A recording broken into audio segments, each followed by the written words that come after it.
Come on now. Yeah. So, man, we ended up catching a murder case. Yeah, we ended up just trying to play gangster. Shit. Yeah, running away from home, not wanting to follow rules. So, like, tell us how that happened.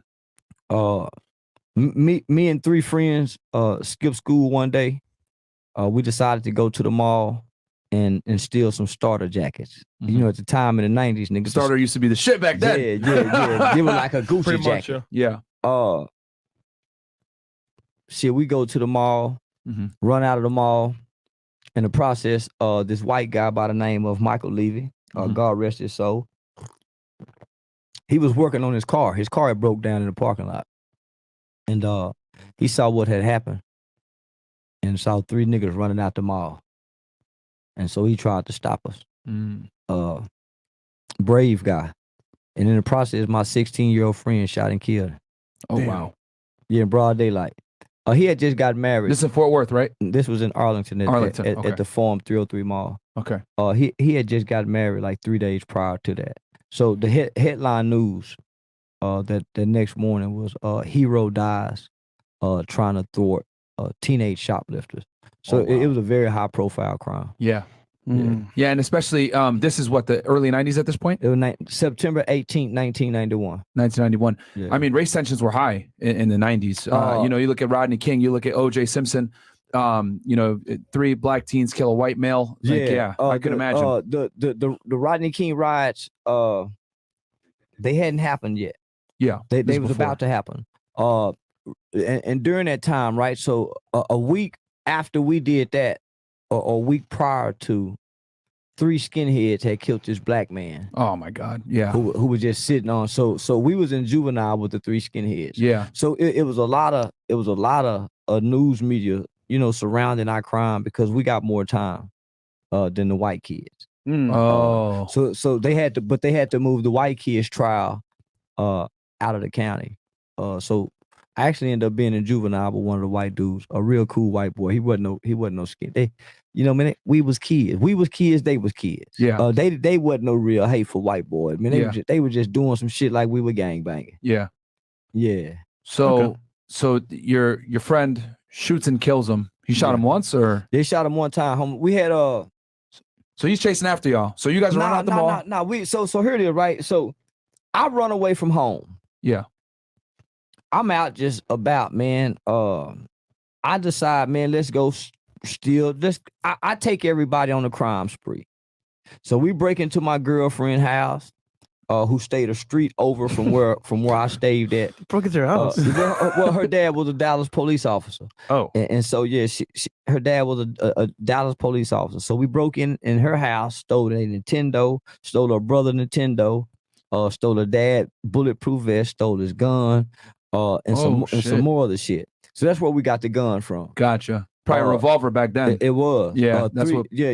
Now it was a 357 with blue tip hollow points. Yep, that makes sense. That's what police officers standard issue back then. Very lethal. Yeah. Very lethal. Absolutely. So when we steal the gun, man, we just out doing bullshit, man. I'm just, man, in my mind, criminal activity is the way. Yeah. It's the path to being a man. Yeah. On top of that, it's like being on drugs, the excitement, the thrill. So a lot of people, a lot of kids, a lot of young people, homie, they just committing crime for the thrill and the natural rush of it. Right. Yeah. That's why they doing stupid shit. Yeah. With no regards for anybody, and you know, until they get in trouble. And even when they get in trouble, there's no way for their brain to process the level of impact of their action. Yeah. So knowing that, can you be mad at young guys today in the rap culture? Because I think that a lot of guys come into rap and then, you know what, I want to be that guy. So they try to do things that maybe the culture, community. You can, even though they don't understand, it still don't excuse them of doing wrong and hurting people. Mm.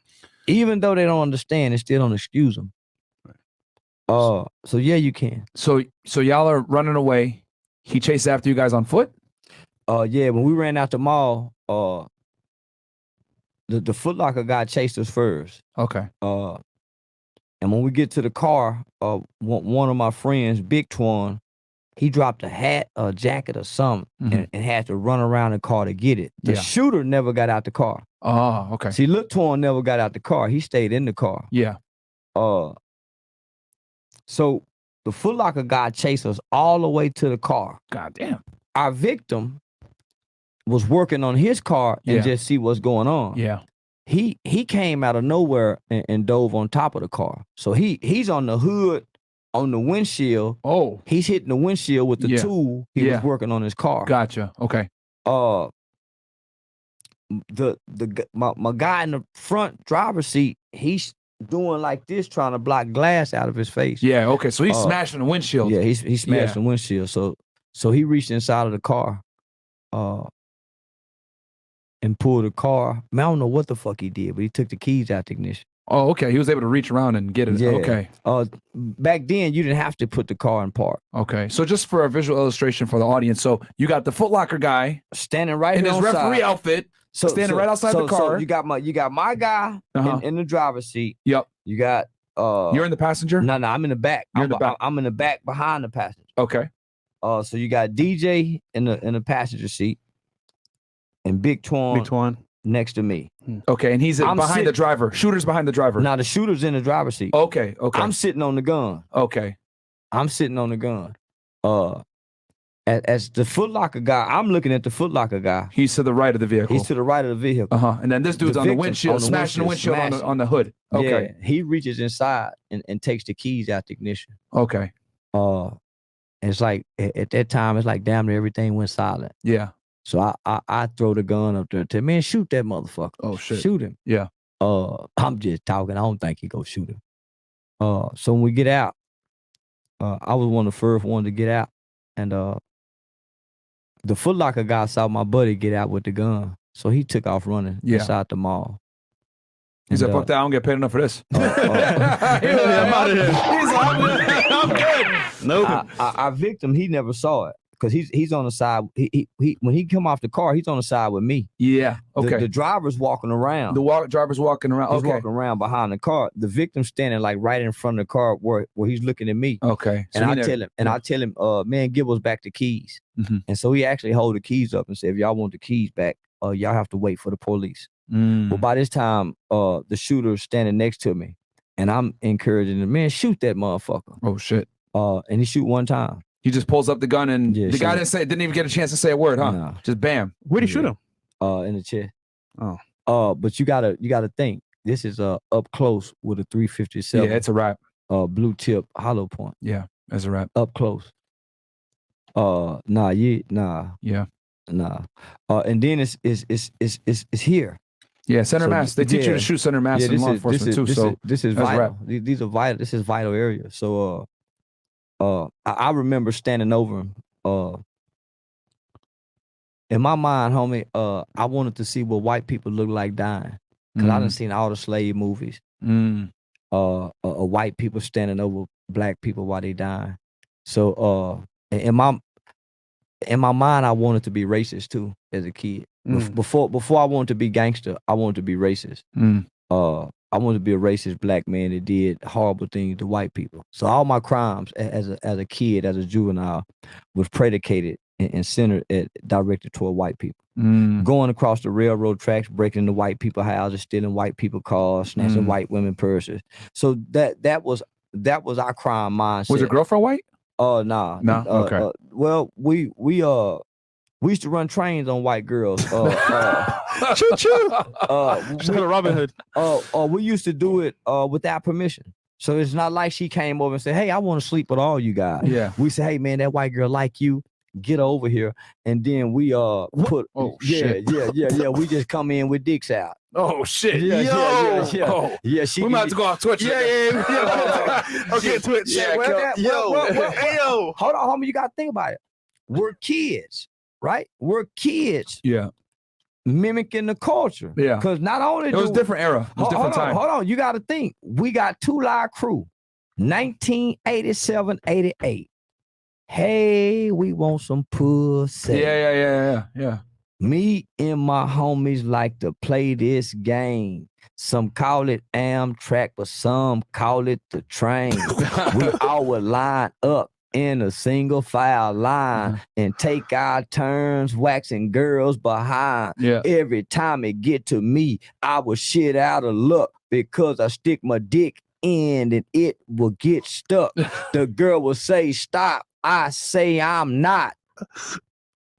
Whoa. The girl will say, stop. I say I'm not. That's enough. Come on, homie. Yeah, no, Damn, that's a song. That's a song. Yeah, so here we are. Crazy. So here we are, kids.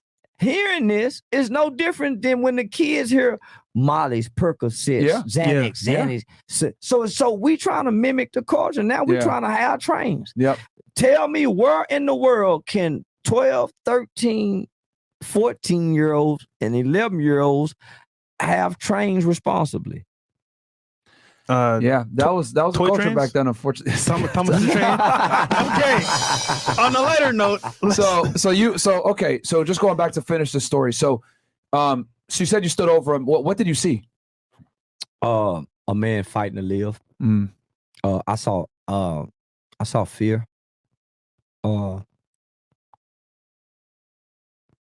Yeah, he was terrified. He was terrified. Did you say anything to him? No, we laughed. You guys laughed. Wow. Yeah. The immaturity.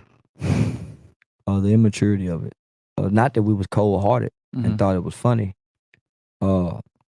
People laugh at some of the true shit that I say, as true as it is, but they have to laugh to keep from crying. Yeah. I think we was all in shock. Yeah. So this you didn't think your friend was gonna pull the trigger, right?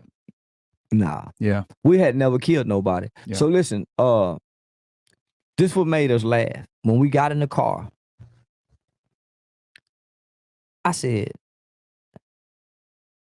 damn, man, we shot that motherfucker. That nigga died. We paused for a minute and then we started laughing. Try, nigga, come on, go, come on, nigga, let's go. That motherfucker should have been fucking with us.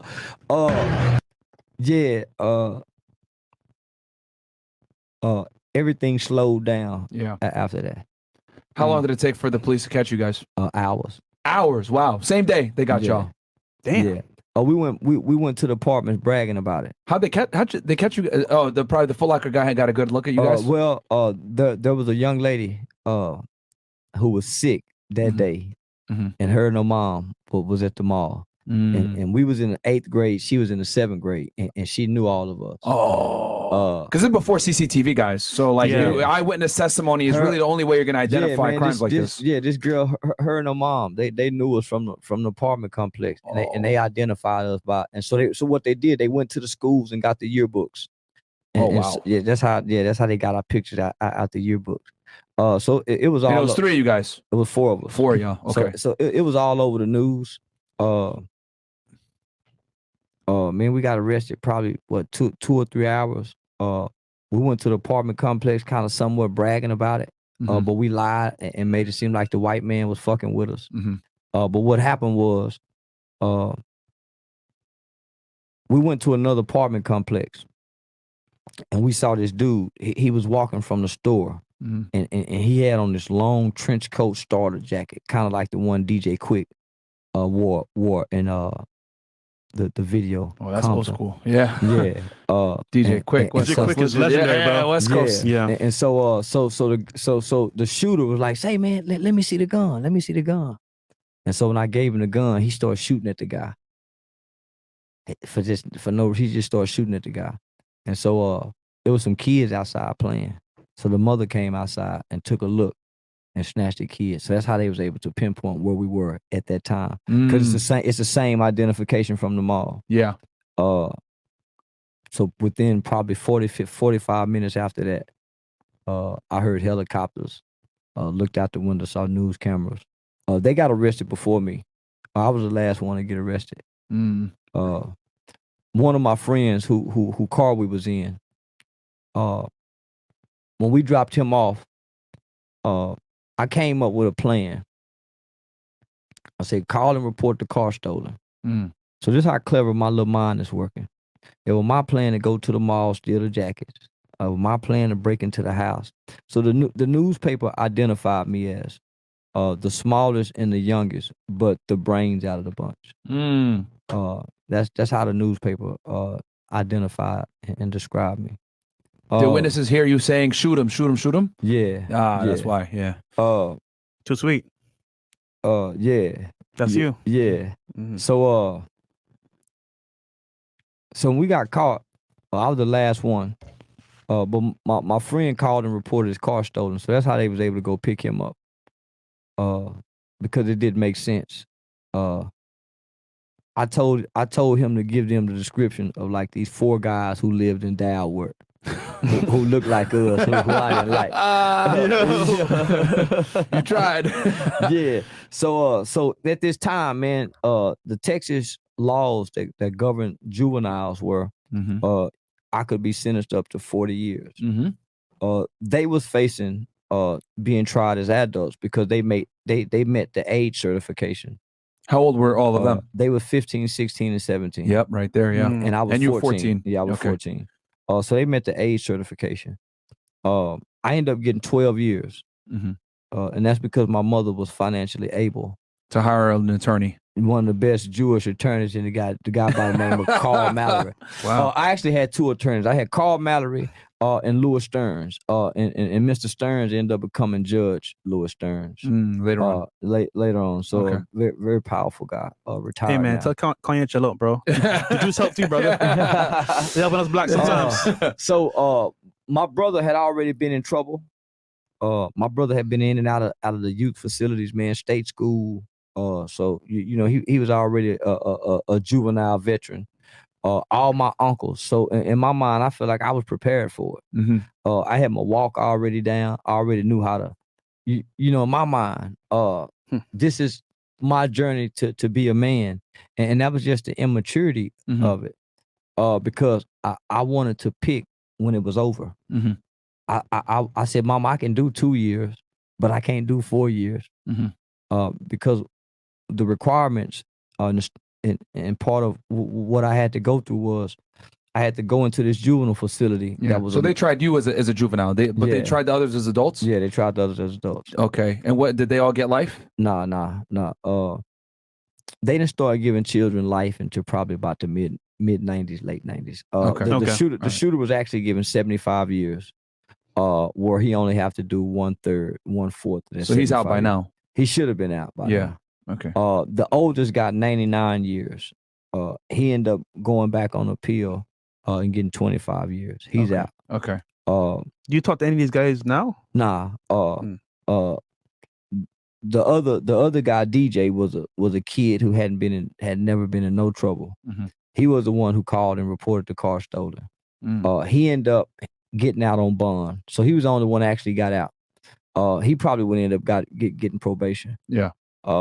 His mother moved him to Oklahoma, back where they was from, and I guess he ended up running from the police and was killed in a high-speed chase. Oh wow. Okay. Wow.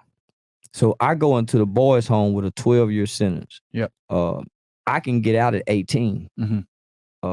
So on my 18th birthday, 30 days before your 18th birthday, you go back before your sentencing judge, and your judge looks at your file, looks at the state recommendation, you know, a lot of what your victim has to say, and then a lot of what you did while you was in the juvenile custody. And they made a decision whether you either get paroled, and you would be on parole until your 21st birthday from 18 to 21, or they could transfer you into the prison system where now you're finna finish the rest of your time in the adult prison system, or they recommit you back into the custody of the youth.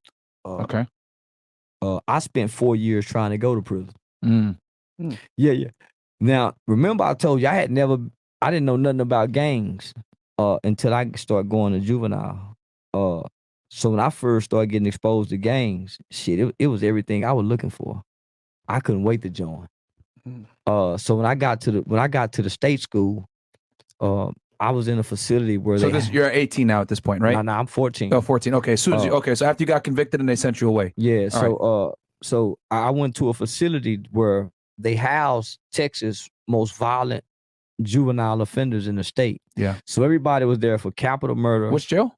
Giddings State School. Okay. So it was capital murder, murder, attempted capital murder, attempted murder, arson, kidnapping, rape, and child molestation. So that's all that was in that facility. Yeah. From ages 12 to 21. Okay. The minimal amount of time a person had was 2 years. The maximum amount of time was 40 years. Okay. So I grew up with kids who killed their mothers and their fathers. Yeah.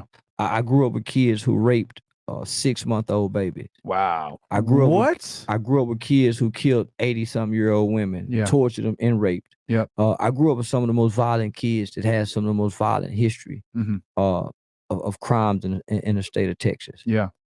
So I go into this facility, a little bitty guy.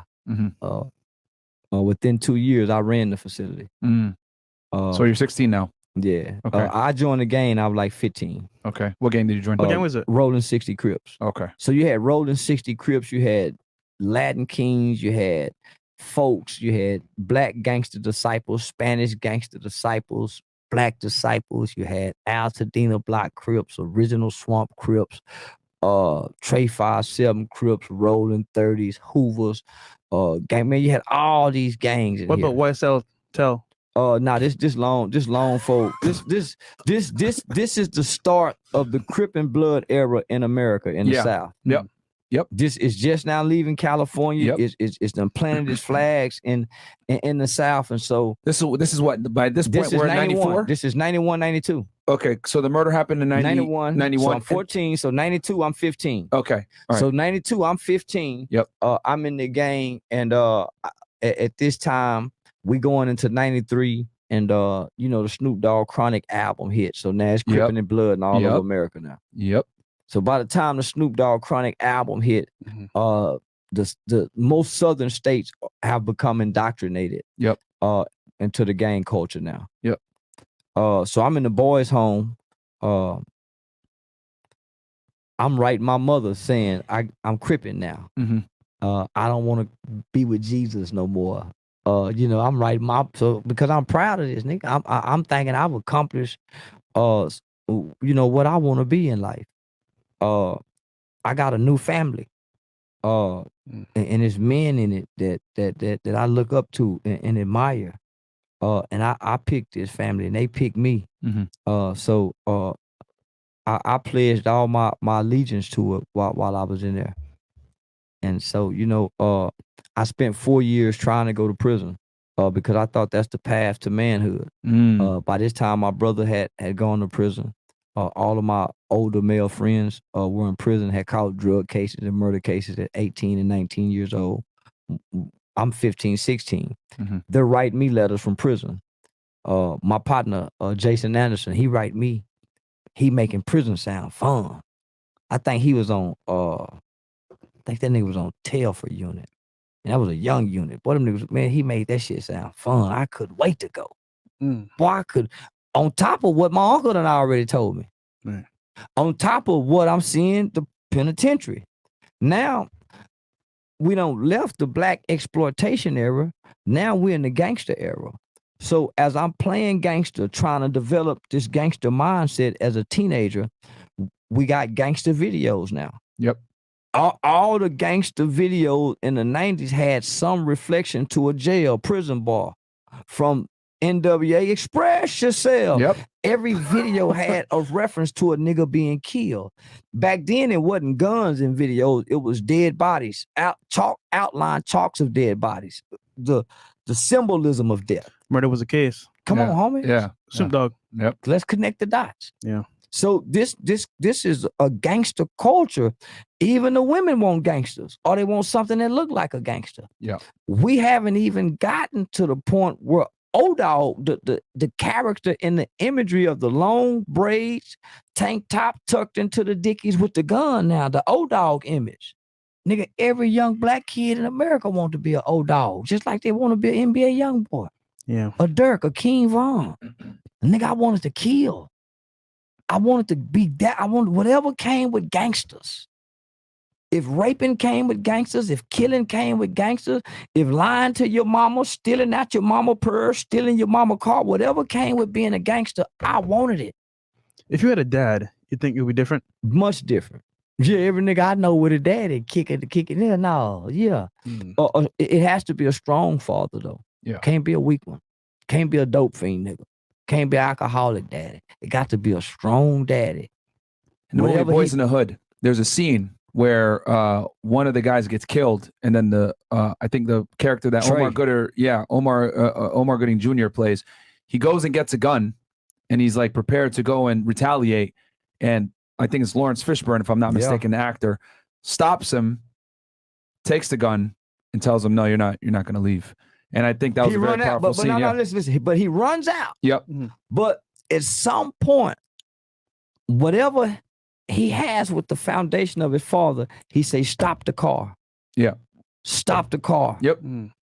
Out of respect that the homies have for him to let the nigga get out the car. Yep. Right. Yep. Good movie. I learned, homie, that the presence of a father and that the shame that a son can feel from disappointing a father is much more greater than gang influence. Yeah. Respect. Much more greater than gang influence. Charleston. I was going to say, just so we could finish up the prison stuff. Yeah. So you're in there for 2 years. You're running the prison. So you said you went to the judge now at 18 years old. Yeah, so 4 years. What did they end up deciding? So by the time I was 18, I was there almost 4 years.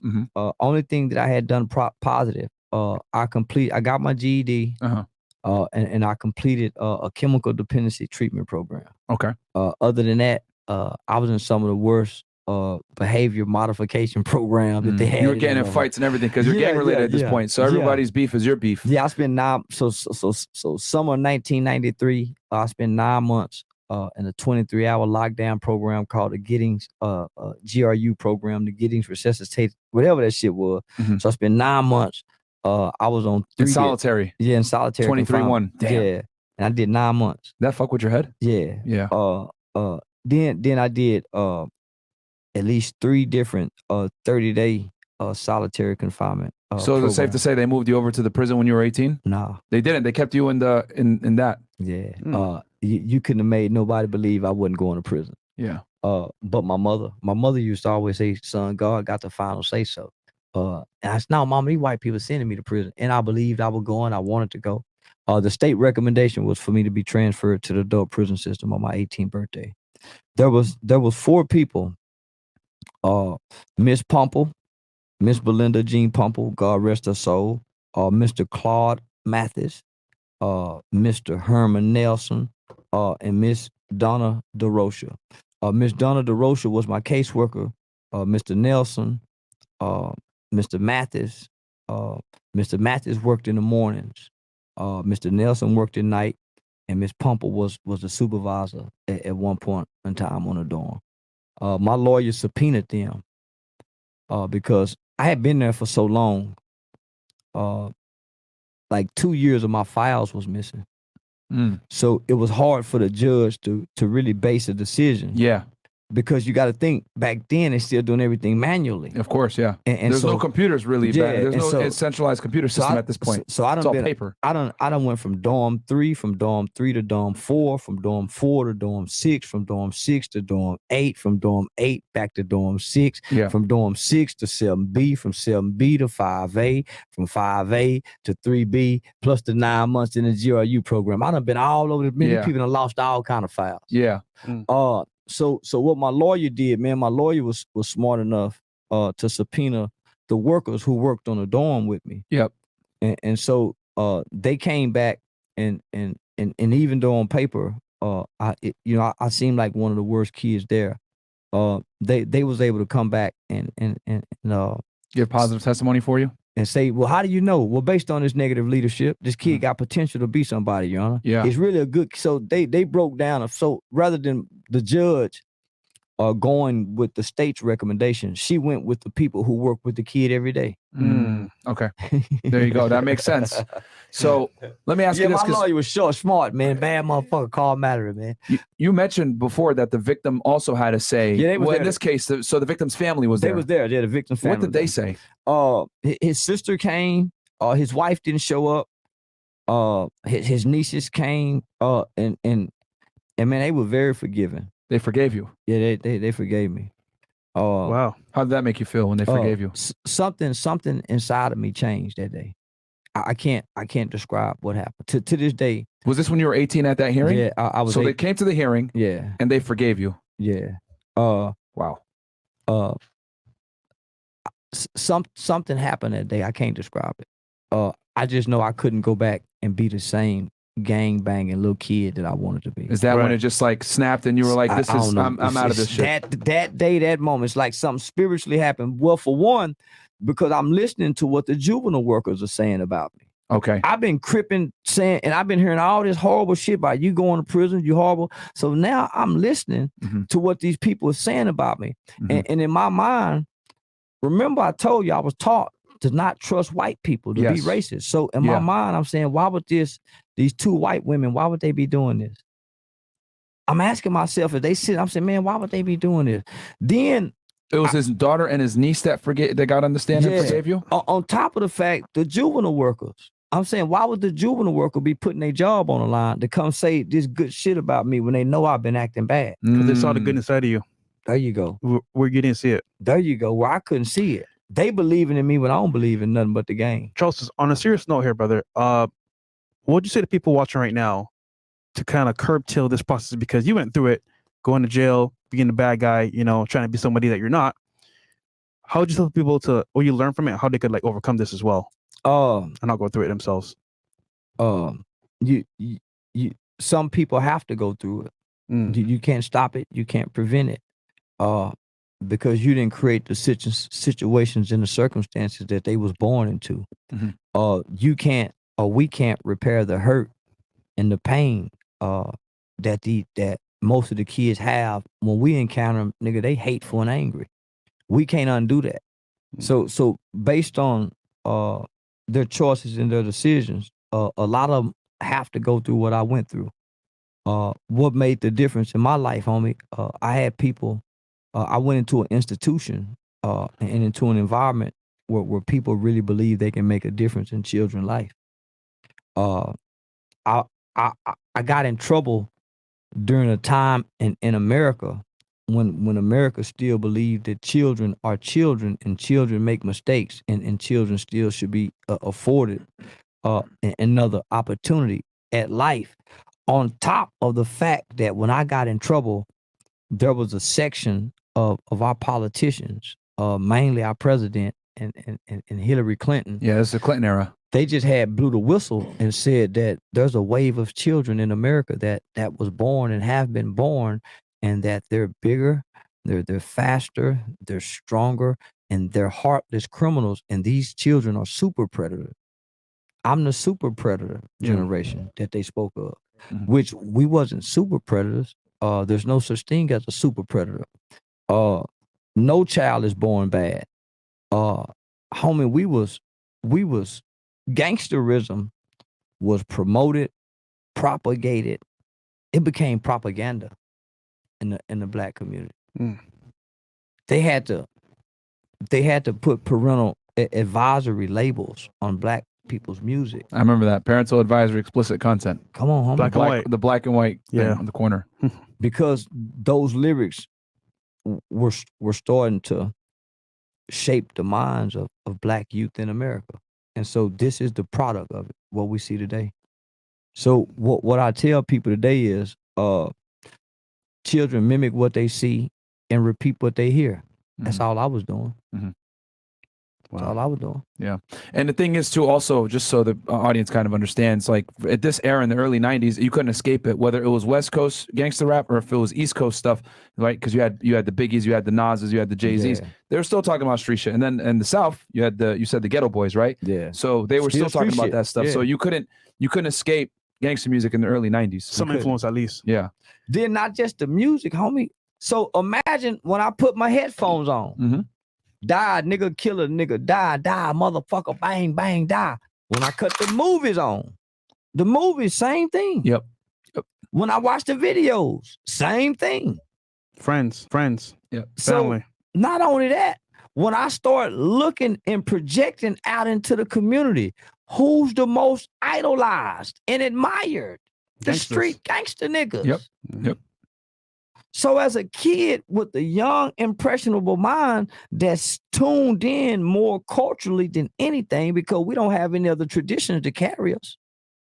We don't have any other tradition that Black people can have to counter the cultural hip hop bullshit. So the kids are so tuned in cultural, homie, you got to pick this shit up. Yep. That's why we know how to get high from what we hear in the music. We know how to have sex from what we hear in the music. Yep. We know what to wear from what we hear in the music. Yep.